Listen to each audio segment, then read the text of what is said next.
Today, we begin our look at European exploration and conquest, 1450 to 1650. It is important to go ahead and define a couple of phrases that I will be using in today's discussion. You will hear me use the expression Old World. For this discussion, the Old World specifically refers to Europe. However, you will also find that the Old World, when it is defined, often includes Europe, Africa, Asia, and the Middle East. But in the parameters of our discussion, we will be using Old World to simply refer to Europe. You'll also hear me use the expression New World. New World refers to the Americas. That's with an S on the end, and it refers to North, Central, and South America. In Chapter 15, European Exploration and Conquest, 1450 to 1650, the Old World accidentally, thanks to Christopher Columbus, rediscovers the existence of the New World. More about that later. It is important to note that depending upon the textbook or scholarly source that we look into and refer to, that sometimes this period in which the Old World discovers the existence of the New World is called variously as the Age of European Expansion, or the Age of Discovery, or the Age of Reconnaissance. What I'll do is I'll tell you why each of those particular titles for this period works. Well, we can call this period the Age of Discovery because, quite simply, the Old World of Europe discovers the existence of the New World of the Americas. We can call it the Age of European Expansion because once the Old World discovers the existence of the New World, various countries in Europe quickly work to take over and colonize and expand into New World territories. In other words, Europe is interested in colonizing these various areas in the New World of the Americas, taking it over for their own benefit. We can also call this period the Age of Reconnaissance. Reconnaissance is a word that means fact-finding, and we really have to look at the voyages of all of the explorers in this time period as voyages of reconnaissance or fact-finding, literally getting out to see what the world was like, mapping and charting as they go. A little further note on calling this period the Age of Reconnaissance. The old western half of the Roman Empire fell in the year 476 AD due to barbarian or Germanic invasions. The eastern half of the Roman Empire continued for another 1,000 years to 1453 AD.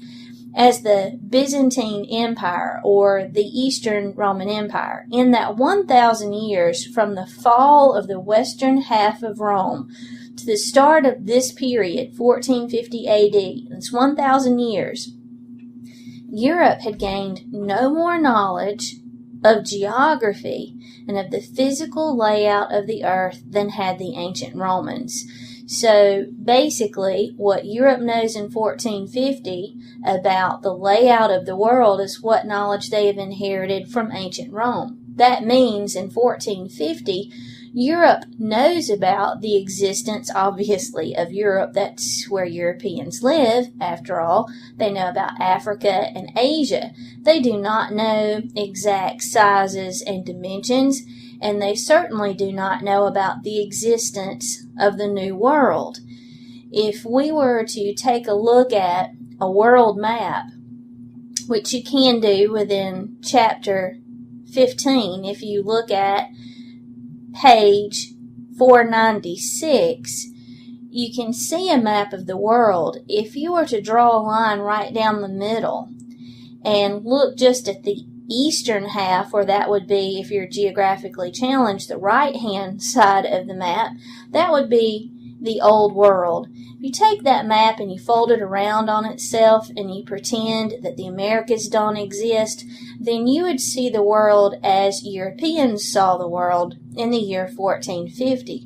Their concept of our planet Earth, of the world, was one that was inaccurate and much smaller than it actually is.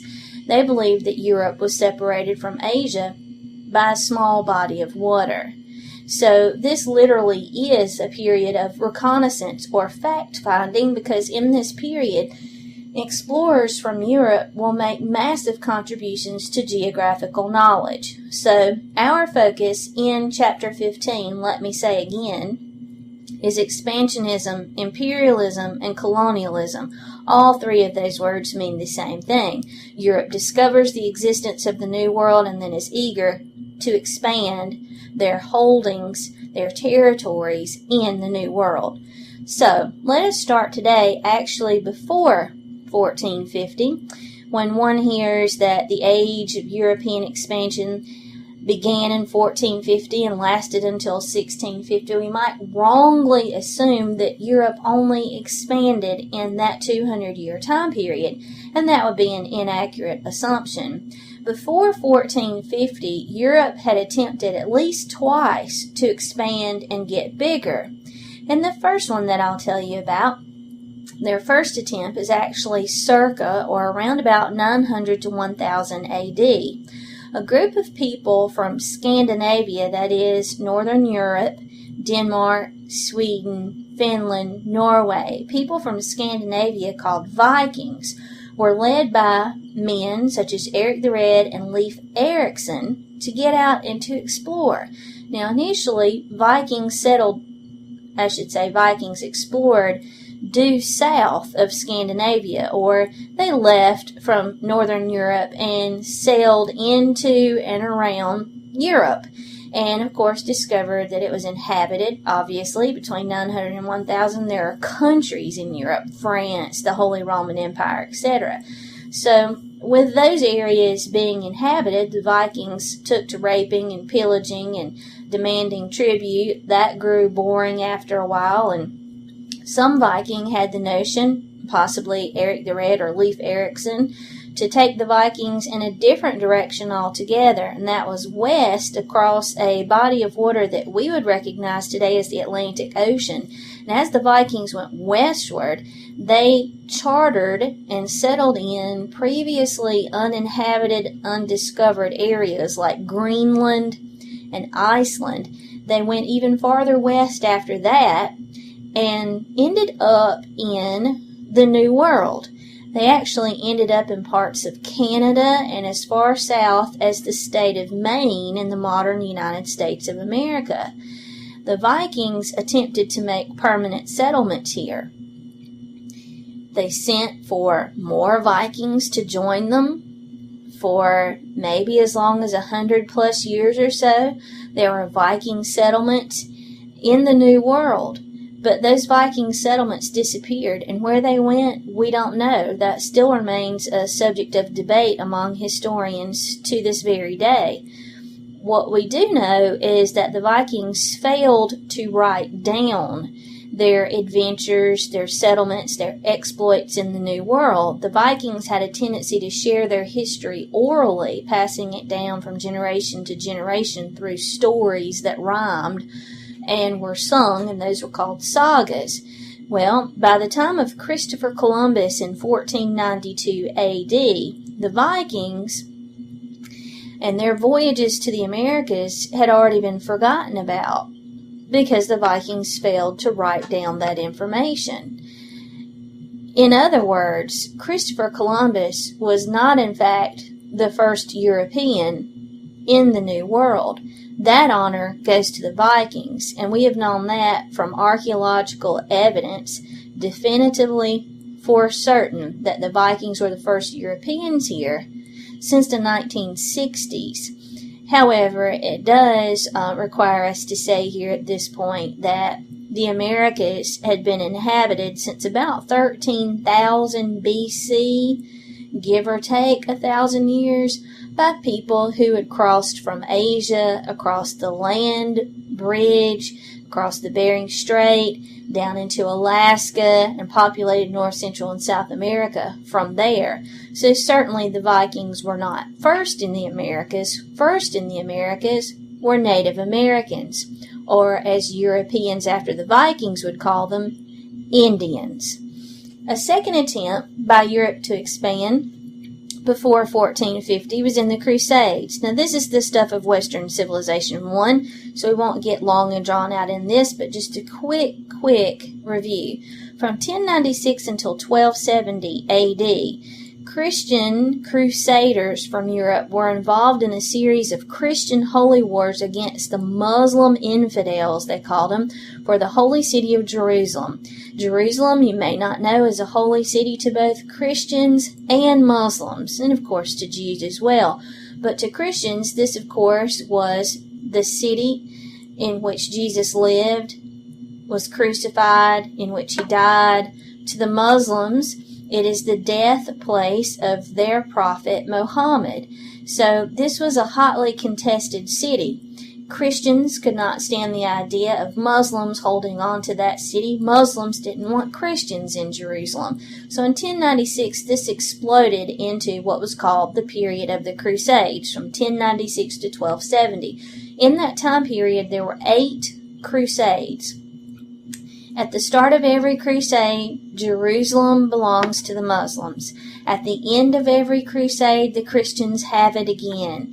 And then they lose it to the Muslims, and Jerusalem goes back and forth, switching hands for 8 crusades from 1096 to 1270. What Christians had hoped to do as a result of the crusades was largely gain the city of Jerusalem, but a second reason behind the crusades was to gain land and to expand Christian control into the Middle East. So as a result of the Crusades from 1096 to 1270, Europe did gain off and on control over Jerusalem and some of its surrounding areas, and areas that were on the way to Jerusalem. Places today that would be in modern-day Lebanon, for example, Syria and Jordan. Places like Edessa, Tripoli, and Antioch were captured by the Christians. But by 1270, it was pretty obvious to Christian crusaders that their armies were growing weaker while the Muslims were growing stronger. And by 1270, it was plainly obvious to Christian crusaders that they had to give up on the idea of having Jerusalem or any territories in the Middle East because of the strength of the military of these various Muslim groups. So the Crusades were a loss for Europe. For the short term of the Crusades, they gained land, but they were forced, because of the growing power of the Muslims, to give up their dreams of having territory in the East, specifically the Middle East. And by 1453, one group of Muslims had grown very powerful. They were called the Ottoman Turks. They came out of Turkey and in 1453 captured the Byzantine Empire, the last vestiges of the old Roman Empire. They took control of it, including its capital city of Constantinople. They moved quickly from there to gain control over the whole Middle East and Northern Africa. In 1453, Constantinople, that's the capital city of the Byzantine Empire, fell to the Turks. This is an important date, 1453, in our discussion of chapter 15. Really, we should say that the age of European exploration and conquest, or the age of European expansion, begins precisely in 1453 with the fall of Constantinople. Constantinople, if you take a look at the map in your text on page 496, was geographically centered, basically, between the trade routes from Europe to Asia. And since the 300s AD, when Constantinople had been founded, this city was an important center of trade between Europe and Asia. Europe was gaining wonderful commodities, things that they desired from Asia here, things like spices to flavor their food, which was bland and or slightly rotten because of lack of preservation techniques of food. True, it was salted, but it didn't always work. So they got spices, things like gold and ivory, and they were even trading for slaves from Russia in the city of Constantinople. Actually, the word slave comes from Slavs, or Slavic peoples, the people who lived in Russia who were the first slaves of Europe. So in 1453, when Constantinople fell to the Turks more or less made an ultimatum to Christian Europe. We don't like you because we're Muslim and you're Christian. We just fought you in the Crusades. If you want these wonderful commodities that you're used to getting here in Constantinople, you'll have to pay us for these things, whatever price we require, or you'll have to find some other way to get the materials and items that you want from Asia. Europe weighed those options, decided that they did not want to pay Muslim middlemen extremely high prices for these commodities through Constantinople. They certainly could not go overland to get to Asia, since the Muslims were in the way. They controlled all of the Middle East and Africa. They couldn't go over land, so what to do? Go by water. So the age of European expansion begins because of the fall of Constantinople in 1453 to the Turks. Europe's desire for commodities from Asia leads them to look for a water route to Asia. Now obviously, if you're looking in your textbook on page 496 at the map, you can see that what they're going to have to do to get to Asia is to sail from Europe all the way down around Africa and cut up across the Indian Ocean and get over to India and other parts of Asia for the goods and commodities that they desire. This is not a short trip. They don't know how big Africa is, exactly its shape, how long it's going to take. So which country steps in here and decides to be the leader, the trailblazer, let's get out and find this route to Asia? That country is Portugal. In particular, one man, Prince Henry the Navigator, born in 1394, dead in 1460. Let's start with what sounds like useless information first. But Prince Henry was a younger son of the King of Portugal, which meant he would never rule Portugal as king. He knew this. His father, the King of Portugal, knew this about his youngest son. Prince Henry had to find something else to do with himself. So, fortunately, he had a great love, and that was the sea. He used his allowance, the money he was given from his dad, to found a school for sailors who would get out and search for a water route to Asia. This is why Prince Henry is known as the Navigator. He set up a school in which he taught sailors the latest technological tools and advancements in sailing for the time. These included things like caravel ships, magnetic compass, astrolabe. He taught sailors how to use magnetic compass to find their direction, how to use an astrolabe to find direction, which you can read about these inside your textbook within chapter 15. He also taught his sailors how to look for clues when at sea about how to find land. This was a practice called dead reckoning. Basically, it's just guessing. Do the best you can when you're at sea. If you see vegetation, try to follow the vegetation, determine where that's coming from. Obviously, it's coming from land. If you see birds flying overhead, alter your course to follow them. Birds don't live at the sea. They live on land. Follow them. So more or less, he's teaching these sailors how to guess about where they're going. He also builds a new style ship at his school called a caravel. It replaces the old oar-powered galleys or galleons. The caravel is a small, light, easy-to-maneuver ship that has sails. It's wind-powered instead of man-powered.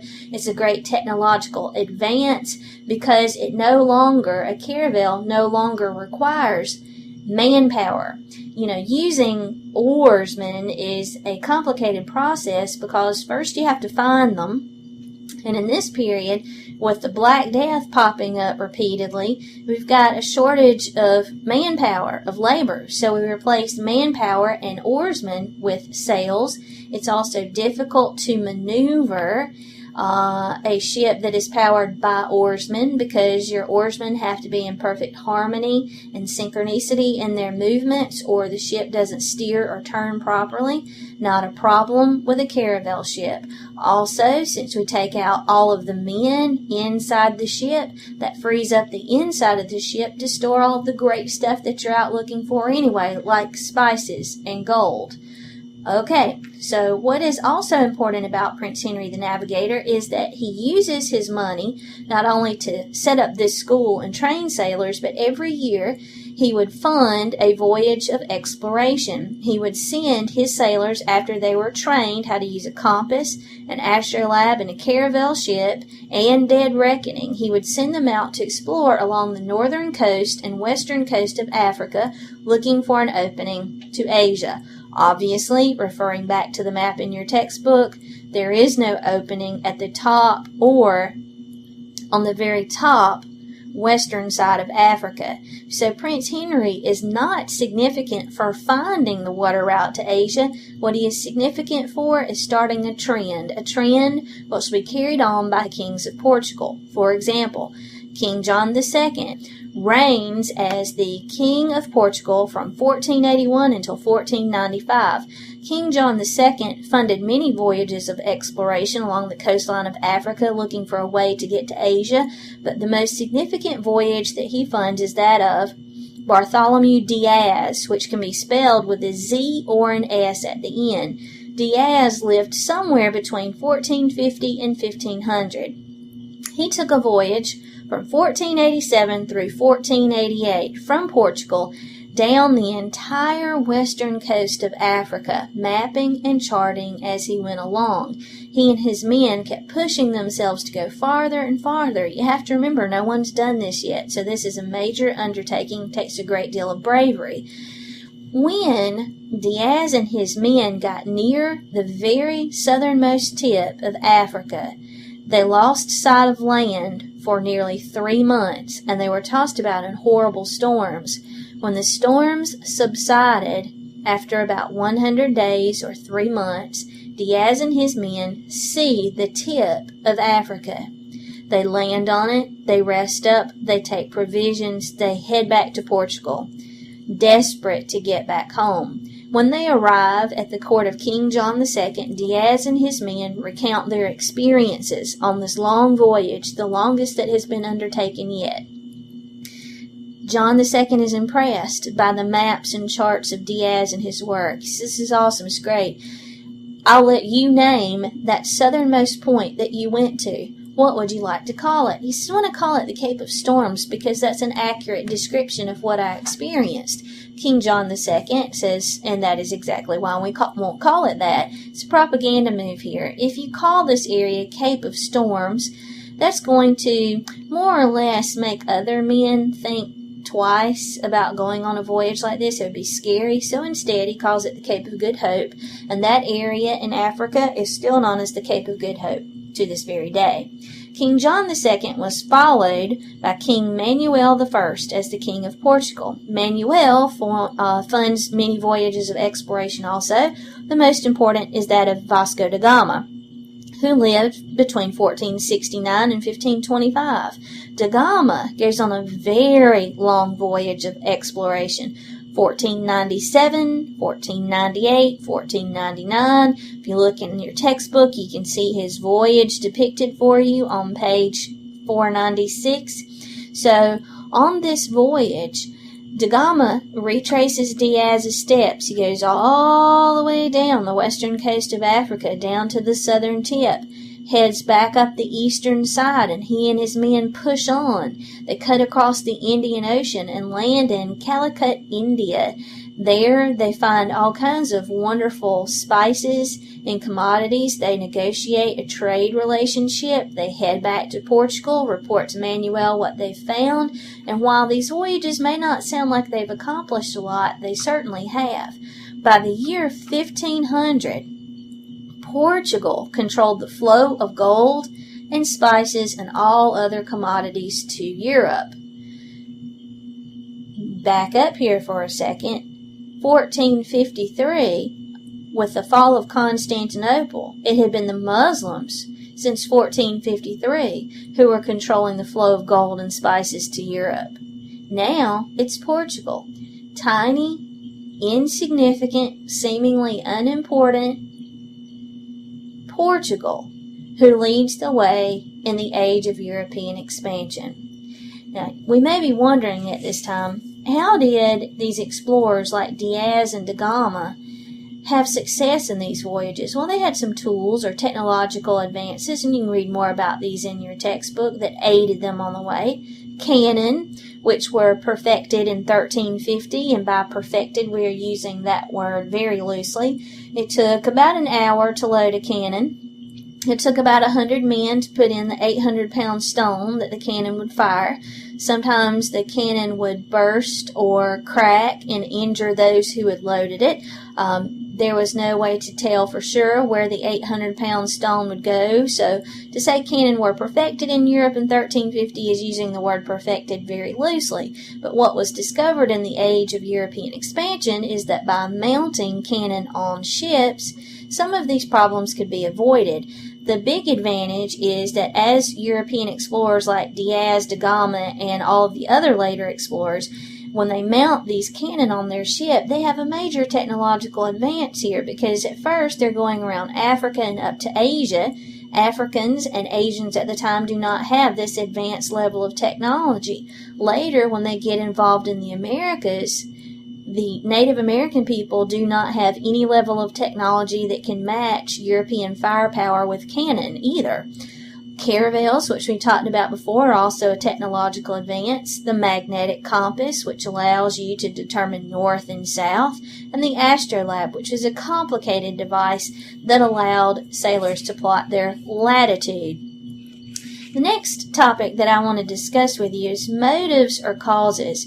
Why would men be willing, literally, to risk life and limb to go on one of these voyages that could last 2, 3, 4 years or longer? What motivated them to do so? Well, the first cause or motivating factor for European explorers is centralized governments. In this period, the centralized governments were Spain, Portugal, France, and Great Britain. By centralized government, we mean a government that was powerful, wealthy, master of all within its boundaries. In other words, there is no explorer in this period who was rich enough to undertake a voyage of this magnitude. Okay, so it was very expensive to furnish ships, to make provisions for the ships, to find sailors and pay them. All of this was extremely expensive and could not be done by any individual explorer. Governments, on the other hand, could afford these sorts of voyages. So Spain, Portugal, France, and Great Britain offered financial encouragement to men who were willing to go on these voyages. A man who was lucky enough to be the captain of one of these voyages could negotiate for himself a very lucrative contract, which would give him a portion or percentage of anything that he found, and he would bring the rest back to the country for whom he was sailing. A second motive or cause, sort of a strange sounding concept here, is land hunger in Spain. In Spain at this time, there was no land to be had. All of the land was held by old money, or people who had been rich and powerful as long as anybody could remember. That means if you're a young man with ambition and you want to move up and better yourself and your family, and you live in Spain, it's just not going to happen. Land in this time period was absolutely key and essential to wealth and power. So if you were a Spaniard of great ambition, desire, wants to do better, you would really be inspired to go on a voyage of exploration for the possibility of bettering yourself and your family. We can't forget either just the simple desire to satisfy curiosity, the desire for adventure and travel, just to get out and see what the rest of the world was like. If we were to travel back to this time period of the 15th century, we would find that there were books published all throughout Europe about what life was like in Africa or Asia. What might those people be like? What are their customs?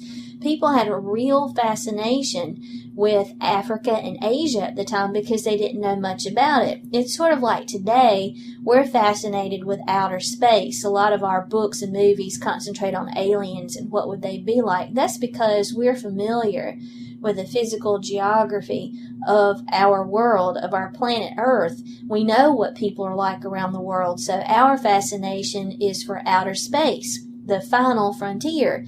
Well, in the 15th century, people were absolutely fascinated about their own world, wanted to get out and experience it. You add to it that most people never traveled more than 25 miles from the spot where they were born. You can certainly see why going on a voyage of exploration would be desirable to some, just to escape the absolute boredom of their typical existence. Also, we need to point out another motivating cause, and those are spices like cinnamon, nutmeg, pepper, mace, and salt, all of which were used to preserve and flavor food. In Europe at the time, the diet consisted largely of meat, which was salted, and even though it was salted, because there's no refrigeration, it often would still turn rank or slightly rotten. So you would say, well, we would just throw it away. Yes, but in this time period, people were extremely poor, and all they had to eat was the meat that they had salted and tried to preserve from the season before. With a little bit of lettuce, cheese, and eggs, their diet in Europe at the time was very bland, very boring, very routine, sometimes rotten if the preservation with salt did not work. Therefore, they needed spices to flavor up this boring food or to hide the stench or taste of the rottenness in the meat. So you wonder, wouldn't they get sick from that? Sometimes, of course, which is why they also imported ginger because of its calming properties for the stomach. Last three motives that I'll tell you about, these are commonly referred to as the 3 G's, gold, God, and glory. Many explorers claimed that they were sailing for God because that sounds really good. They'd say, I'm out to win converts for the Christian church. I want to Christianize heathens. Europeans referred to anybody who was not a Christian as a heathen. But in actuality, what they were really motivated by was desire for gold and material wealth, or for fame, recognition, or glory for their exploits. What I want to do next is talk with you about one of the most famous or infamous explorers of the period.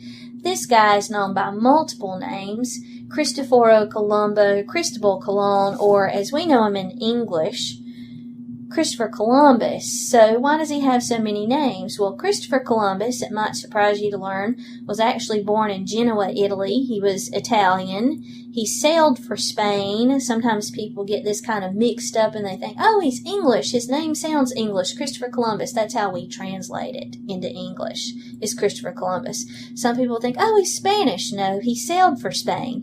He was actually from Genoa, Italy, and he came from very humble beginnings. He was born in 1451 to an impoverished family. He was not even allowed to finish school, though his father, who worked in the wool industry, wanted his children to go to school. He just couldn't afford it. So in his early teen years, Christopher Columbus decided to become a sailor, and he set sail and went on many voyages across the Mediterranean Sea, trading, and it inspired him, and he came up with a plan. Now, I'll remind you that at this time, Diaz has taken his voyage, and I'm not trying to confuse you. We went on to talk about Da Gama, but in between the voyages of Diaz and Da Gama, Christopher Columbus makes his famous 1492 voyage. He was actually in Portugal looking for aid, looking for the government to finance his voyage when Diaz was making his. Unfortunately, for Christopher Columbus, King John II did not like Columbus and refused actually to support him. So at that point, Christopher Columbus went around to other European countries like France and Spain. He never tried to get support within Italy because Italy was not a centralized government. It was too poor. Okay, it was just a jumble of city-states. So everywhere he went, he was shut down, basically. No one wanted to listen to Christopher Columbus, not even Ferdinand and Isabella to start with. Now, Ferdinand and Isabella were the king and queen of Spain. Isabella was a cousin of a cousin of a cousin of Christopher Columbus, and he was also friends with one of her advisors, which got him in basically to see her and later her husband Ferdinand. Ferdinand and Isabella met with Christopher Columbus and told him they were a bit too busy to think about a voyage of exploration at the time because they were busy with the Inquisition, which was an effort, you'll remember from Western Civ 1, to make all of Spain Catholic, basically by killing Jews and Muslims and anybody who wasn't Catholic. So they told Columbus, yeah, we're interested. Portugal is doing this, funding voyages. We're interested, but just not right now. All of our time and resources are going into the Inquisition. When we're done and satisfied, more or less, that we've killed enough people in Spain and we've made the country Catholic, then we'll listen to you. Well, Christopher Columbus was by this point married, had sons, and had lost his wife. He was a widower. So he settled in Spain and waited around for his chance with Ferdinand and Isabella. He was known while living in Spain as Cristobal Colon. His birth name was Cristoforo Colombo. We know him as Christopher Columbus. So Cristobal Colon is hanging around waiting for his chance with Ferdinand and Isabella. It finally came. He had an audience or meeting with the king and queen, and he presented to them his plan. And his plan is brilliant. It's not his fault that it rests on misinformation. What Christopher Columbus said that he wanted to do was, rather than going around Africa, which if you look at the map in your textbook, Africa is huge. It's a continent. It's like 4 times the size of the United States of America. It's gargantuan. He says, instead of going around Africa, which is time-consuming, why don't I sail west to get east? This is his plan. Go west to get east. Yes, you can do that. You can sail west and end up east, or sail east and end up west, because the earth is round. Everyone in Columbus's time knew the world was round. If you've been taught differently, that's misinformation. It's not correct. Everyone knew that the earth was round. What they didn't know was how big it was. The Vikings have been forgotten about by this time. Knowledge of the Americas no longer exists. So Christopher Columbus and other Europeans don't know about the existence of the Americas. They think Europe is separated from Asia by a small body of water. So he says, I'm going to sail directly west from Europe, across this short body of water, come out on the other side of the world in Asia, and trade there. Ferdinand and Isabella think it's a great idea. They give him 3 ships, which you probably remember from elementary school, the Nina, the Pinta, and the Santa Maria. And he departs 10/12/1492, October 12th, 1492. He's at sea for about 30 days. His men get restless. They threaten mutiny. They beg to turn around and go back to Spain. They don't understand what's taking so long. Columbus makes a deal with them. If I don't see land on the end of 3 days now, I will turn around and go back. It's one of those miraculous things that happens in history. On the afternoon of the 3rd day, he spotted land. There was no way for him to know that when he made that promise to his men. It was just luck. Where he landed was somewhere in the Bahamas in mid-November 1492. And it's hard to say where he was actually. We don't know where exactly in the Bahamas because there are almost 1,000 different islands in the Bahamas.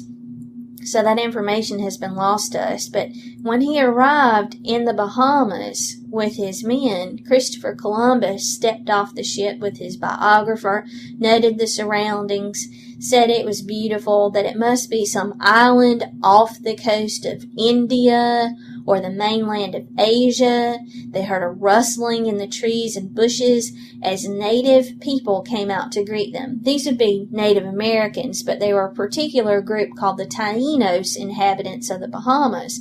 They came out bare-breasted with loincloths, with mothers suckling babies at their breasts, some with pieces of gold jewelry on, and Christopher Columbus's reaction to them was that these people were shy and timid and clearly savages because they were not wearing clothing. He communicated with them best he could. There's a major language barrier here. He doesn't speak Taínos. They don't speak Spanish or Italian. So they do the best they can, grunting, gesticulating, pointing.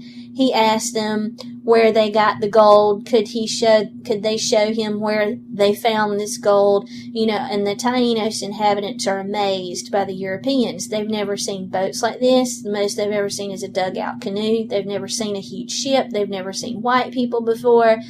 The only thing I can really equate it to would be like if we had contact with an alien spaceship. That would be about the same sort of response that the Taínos people had to Columbus and his guys. They were curious, but deathly afraid of them at the same time.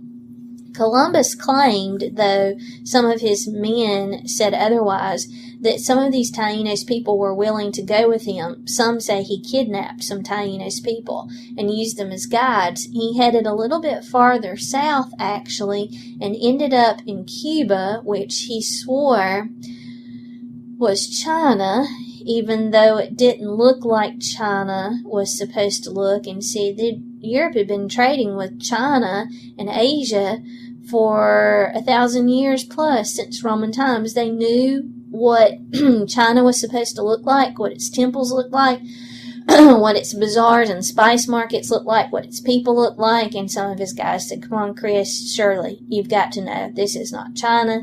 He swore it was, made them swear. If they refused, he said he would cut their tongue out. So they all agreed that they were in China or somewhere close. It is important to point out that every person that Christopher Columbus encountered in Cuba or in the Bahamas on that first landing, he called them Indians because he thought he was off the coast of India or Asia, and that term has stuck until modern times as a description for Native American people.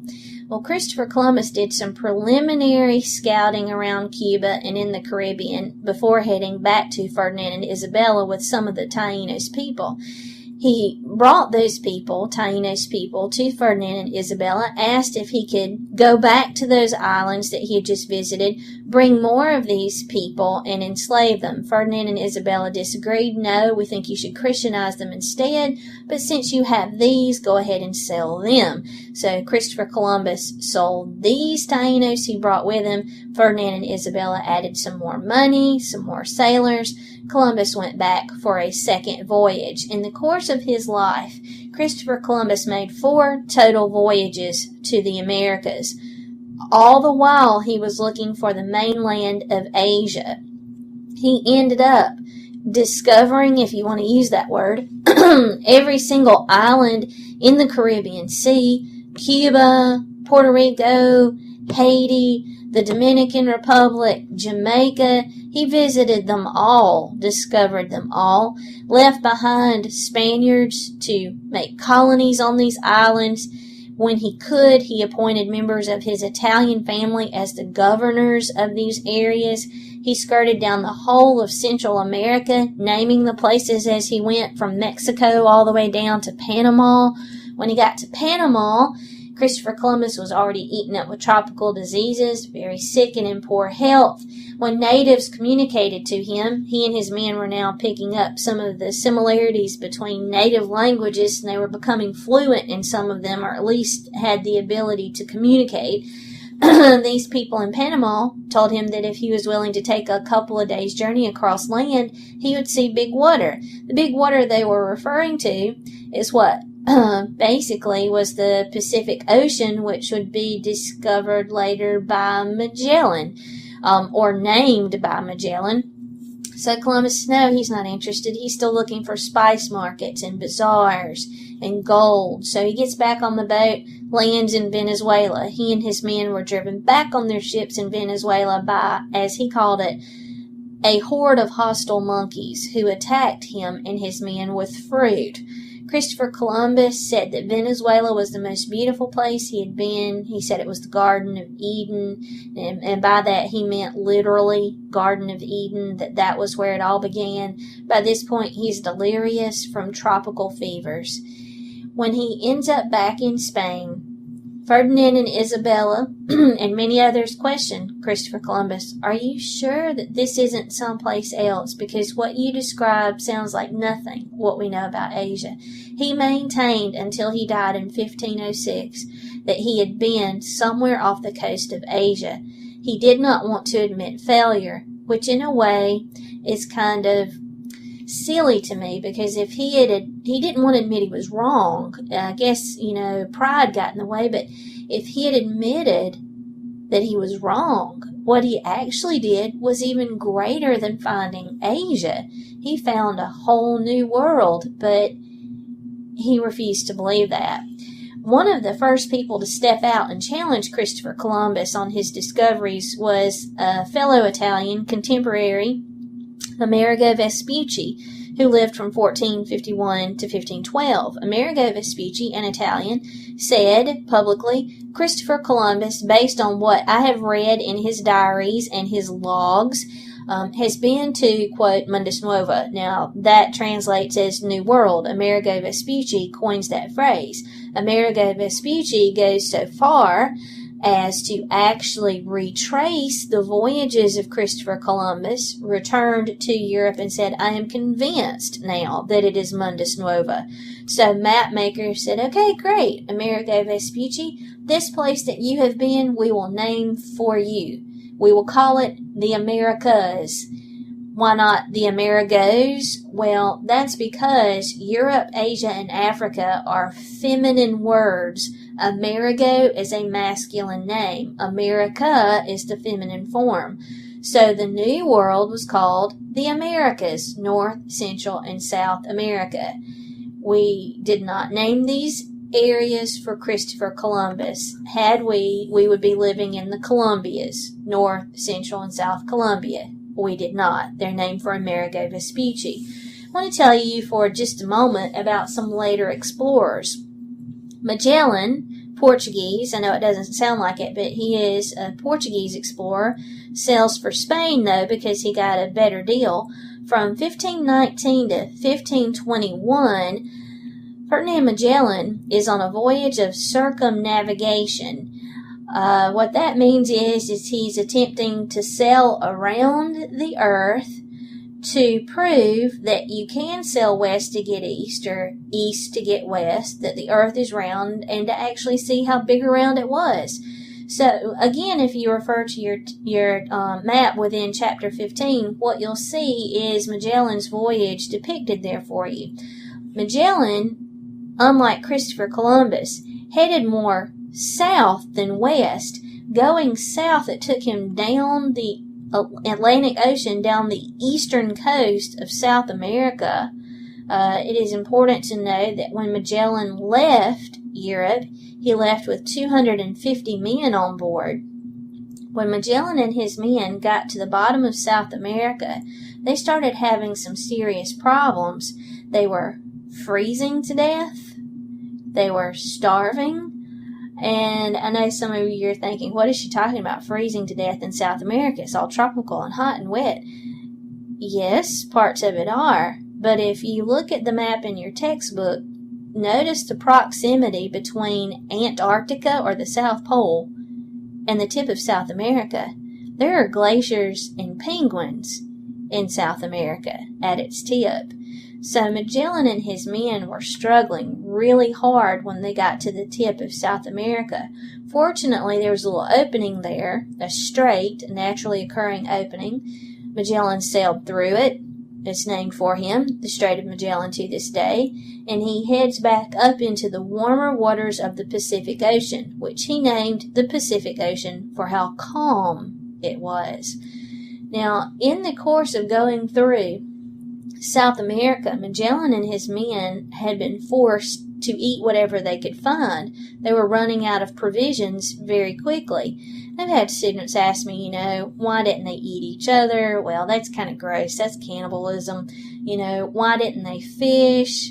Why didn't they capture penguins? I can't answer those questions. I don't know.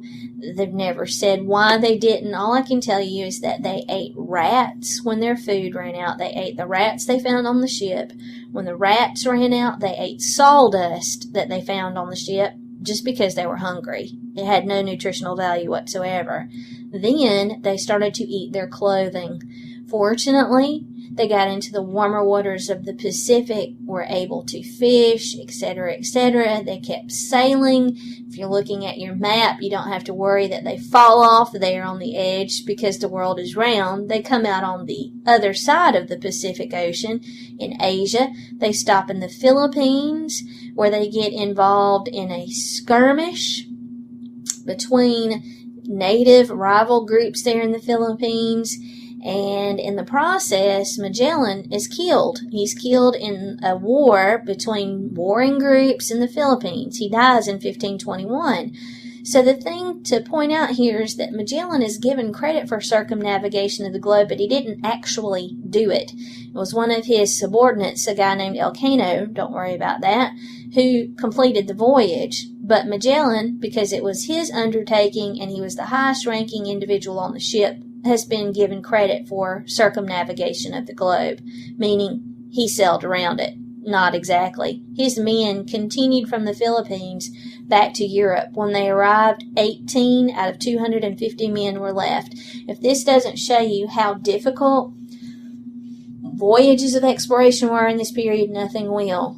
Sailors had to deal with all sorts of deprivation, food spoilage, shortage of food, vitamin deficiencies that were life-threatening, including scurvy. It was a big, really frightening undertaking to go on one of these voyages. Last two explorers I'm going to talk with you about are the conquistadors of Spain, Cortez and Pizarro. Cortez' major claim to fame, and his name can be spelled with a Z or an S, was that he left from Spain due to land hunger in that country. He was ambitious, he wanted more. He obtained a job in the colony of Spain on Cuba. And while he was there, he heard rumors about this vast Indian civilization of the Aztecs in Mexico, which Christopher Columbus and his men had seen but had not bothered to, venture into at all. So he says, okay, this sounds like something I want to get involved with. So he did not have official permission to do so. He's got to be glad that it turned out well, because if it hadn't, he would have ended up in jail for the rest of his life. But he snuck around and got 600 guys from Cuba, Spaniards, who were willing to go war with the Aztecs with him, 17 horses and 10 cannon. And he took off without the authority to do so, with this manpower, weaponry, and horses, basically stealing all of it from Spain. And he went to Mexico. When he arrived in Mexico in 1519, he found the Aztec civilization, which some say numbered as many as 25 million people, 600 Spaniards, 17 horses, 10 cannon, to do battle with 25 million people. What Cortez said when he stepped off his ship in Tenochtitlan, or modern-day Mexico City, he told his biographer, hey, write this down. He said, I've come to win gold, not work the fields like a common man. In other words, he was there to win gold from the Aztecs. He was there for wealth. Well, a quick glance around the city, a quick how do you do with some of the Aztecs. He looked around and kind of more or less took in the scene, and he was impressed by how advanced the Aztecs were at the time. Their city of Mexico City was founded on an island with causeways that connected it to the mainland, and that was much like Venice, Italy. That's what it reminded him of. He was amazed by all of the shops, barber shops, pharmacies. They even had something like a Lowe's or Home Depot in Mexico City, where you could go and buy homewares, building blocks for your house. So he was impressed, wow, these Aztecs have all this great stuff. And then he was horrified when he found out that the Aztecs practiced human sacrifice and cannibalism. He witnessed this firsthand. He said on one occasion several thousand Native Americans, or as they call them, Indians, several thousand Indians from a neighboring tribe that the Aztecs called enemies had been captured, and their virgins were offered as human sacrifices, their hearts pulled out while they were still alive at the top of a pyramid in Mexico City, and then the bodies were thrown down while the person was still alive. Yes, you can live without your heart for a little bit. So they threw them while they were still alive down the pyramid. When they fell at the bottom, the Aztecs would descend on these cadavers and they would eat them. So they were practicing human sacrifice and cannibalism. And Cortez saw this rack where they kept the skulls of these sacrifices, and there were 100,000 skulls on this one rack. And he said, okay, note to the biographer, change that. I'm here to Christianize the Aztecs. Now, I'm going to tell you, I think his motives were a combination of Christianizing, but he was still out for gold too. Ultimately, Cortez does battle with the Aztecs and their king, their leader, Montezuma, who first was willing to work with Cortez, saw him as a god on earth, and gave in to all of his demands for gold and turquoise and valuables, and then thought, maybe this guy's not a god, because European diseases were brought with Cortez: smallpox, measles, mumps, and the Aztecs were dying in huge numbers, and Montezuma felt it was his responsibility to drive these people away.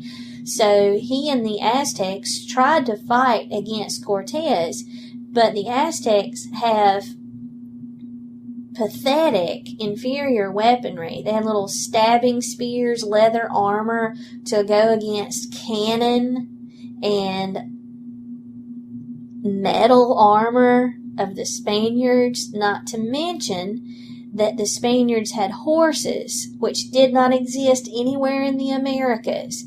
The Aztecs were deathly afraid of horses.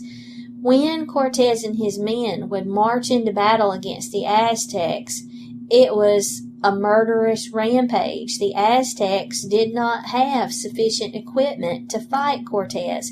Add to this, disease was spreading, so Cortez and his men would often go into battle, a planned battle, against the Aztecs, and find the Aztecs too sick to fight.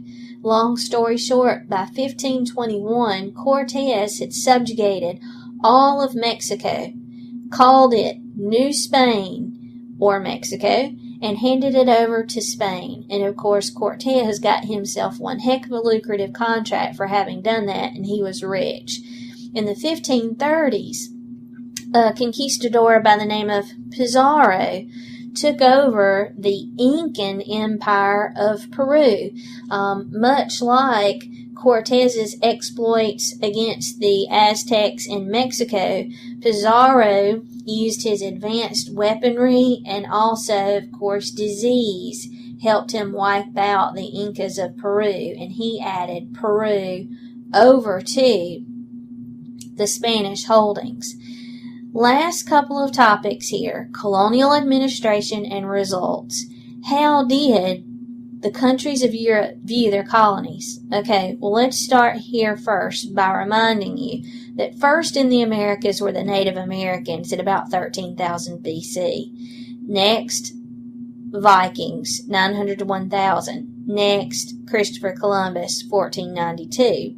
So the first country to get involved in the Americas was Spain, and if you look in your textbook on the same map that we've been referring to, you see that it's conveniently color-coded for you, and it shows you Spanish and Portuguese territories in the Americas. The Spanish got involved beginning in 1492 in the New World.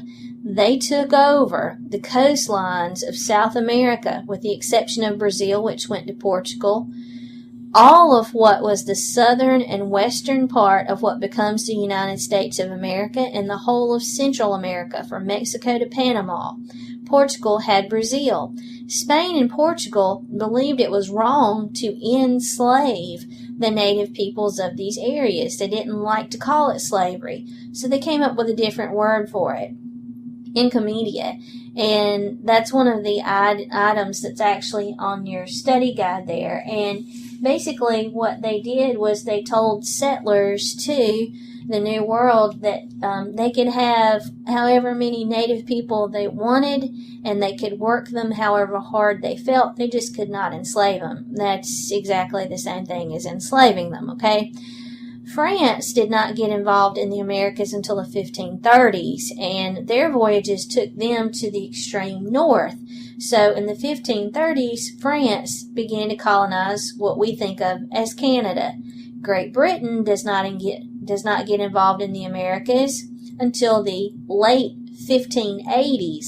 They tried to make a colony at a place they called Roanoke, Virginia. It failed. We don't know why. It disappeared. It's called a lost colony. Their first permanent settlement was in Jamestown, Virginia at 1607. So starting in the 1600s, the English come in waves, including the Pilgrims on the Mayflower to Plymouth Rock in 1620. Okay, so what the British hoped to do was to transplant law and order from England to their new colonies in North America and leave behind the religious persecution that was going on in England at the time.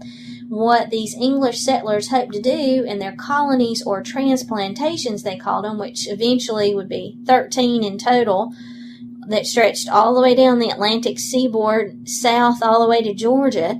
What they wanted to do was to remain isolated from Native American populations, have no dealings with them whatsoever. That didn't work out. If you're familiar with the early years of American history, there's a great deal of sharing and cooperation between Native Americans and English settlers. The English settlers probably would have starved to death had it not been for Native Americans showing them how to grow crops, how to eat, how to understand to work the land in North America. There's also a great deal of warfare and lack of tolerance on both sides. Native Americans raiding English villages, the English raiding Native American villages, warfare on both sides.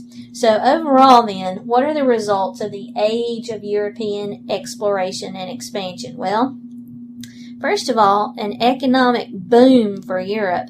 It's estimated that 35 million pounds of silver and 1 million pounds of gold were taken out of the Americas, specifically Central and South American mines, and brought into the economy of Europe. Well, at first, bringing in gold and silver meant great wealth for Europe, but they continued to bring in more and more gold and silver into circulation in the European economy, and that led to inflation.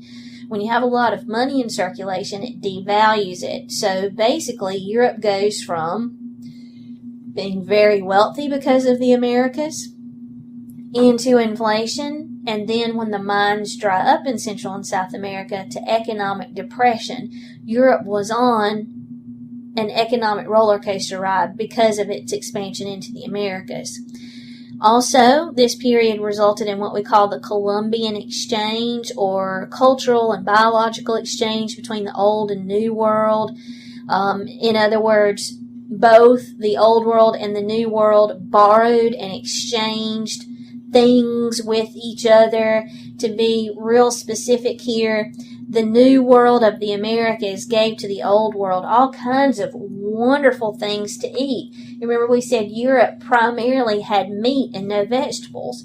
Well, they get from the New World things like corn, potatoes, tomatoes, bell peppers, chili peppers, chocolate, vanilla, lima beans, pole beans, navy beans, kidney beans, avocados, peanuts, pecans, cashews, pineapples, blueberries, sunflowers to eat, all kinds of wonderful forms of wild rice, and also tobacco.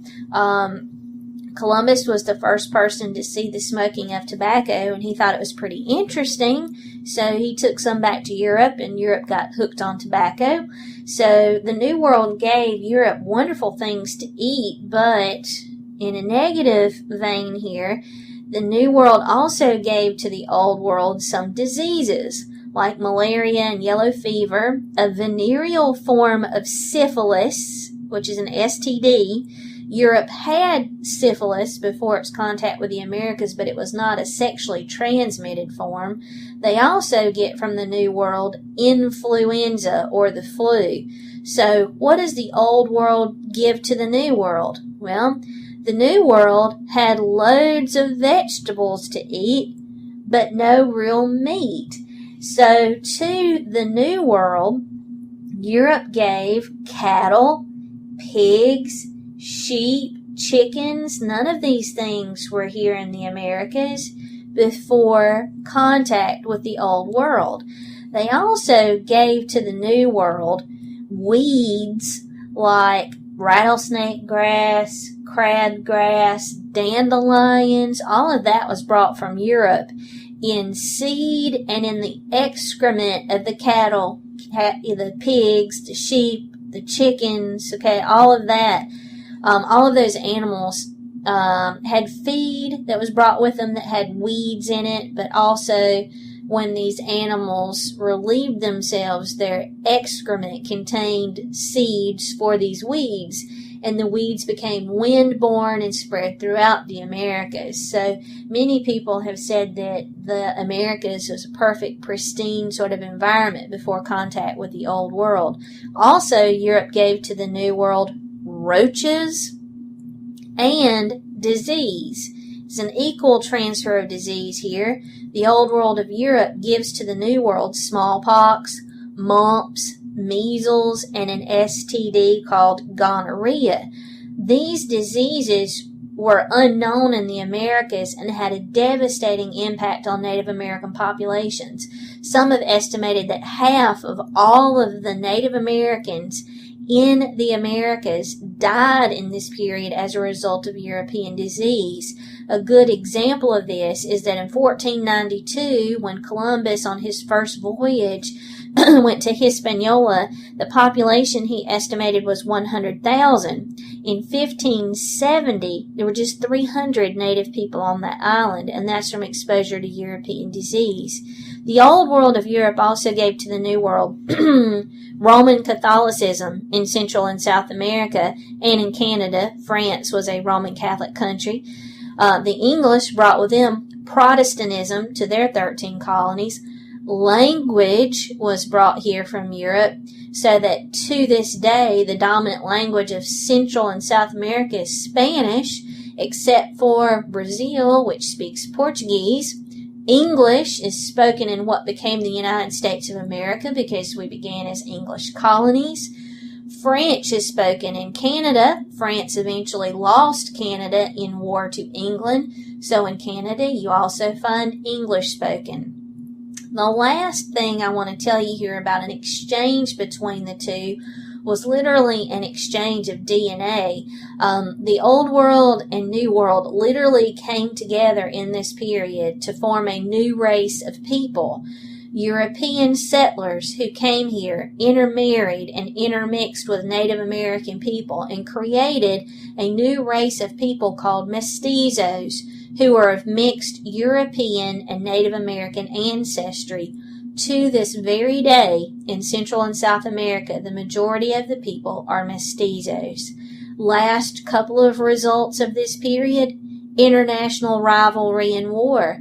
European countries became jealous of each other, wanting to battle each other for more territory, more holdings in the Americas, jealous of what other countries had. So they used the wealth that they were importing from the Americas to fight each other in international wars for control of more territory in the Americas.